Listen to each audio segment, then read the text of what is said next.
સનાતન સનાતનનું મતલબ જ પ્રભુ એ થાય છે કે જેનું અંત અને પ્રારંભ એ ખબર નથી અને ક્યારે પણ સનાતનનું અંત થવાનું નથી.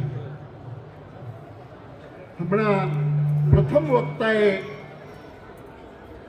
એક વિદેશી કલ્ચર ઉપર એક શબ્દ કીધું, ગોડ.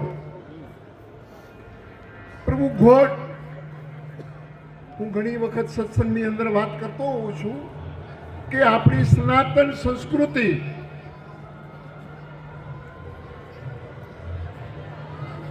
પંચમહાભૂત પ્રકૃતિ એને માનવાવાળી છે. રામાયણની ચોપાઈ છે કે છતિજલ પાવક ગગન સુમીરા પંચ તત્વ કા ઉધમ શરીરા. જેમ પાંચ તત્વનું ઉધમ શરીર છે એવી જ રીતે પાંચ પ્રકૃતિ છે જેને આપણે સનાતન ધર્મની અંદર, હિન્દુ વૈદિક ધર્મની અંદર જેને આપણે ભગવાન કહીએ છીએ. ભગવાનનું મતલબ શું? ભગવાનનું મતલબ થાય ભ એટલે ભૂમિ, ગ એટલે ગગન, વા એટલે વાયુ, અ એટલે અગ્નિ અને ન એટલે ડી. એ આપણા આર્ય ભગવાન શબ્દનો ઉચ્ચાર કરતા હતા અને અનાર્યો એને ગોડ શબ્દ બોલતા હતા. ત્યારે અનાર્યોએ સનાતીઓને પૂછ્યું કે પ્રભુ આ ભગવાન તમે કહો છો એનું સંચાલન કરવા વાળું કોણ? તો કે બ્રહ્મા, વિષ્ણુ અને મહેશ. એ સૃષ્ટિનું સર્જન કર્યું બ્રહ્માજીએ, વિષ્ણુએ પાલન કર્યું અને શંકરે સંહાર કર્યો. ત્યારે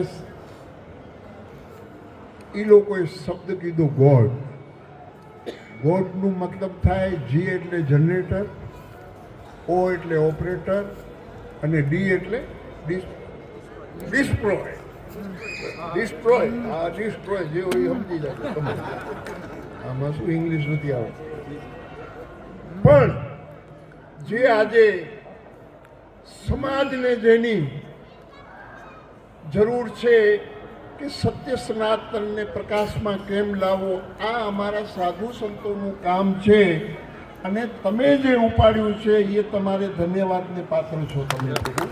અને આ ફિલ્મ આગળ જતા હરેક સનાતની એને જોઈ કરી અને જીવનમાં કંઈક ઉતારે અને આપણે સનાતન હિન્દુ સંસ્કૃતિ શું છે એની અંદર ઘણું સમજવાનું એમાં છે.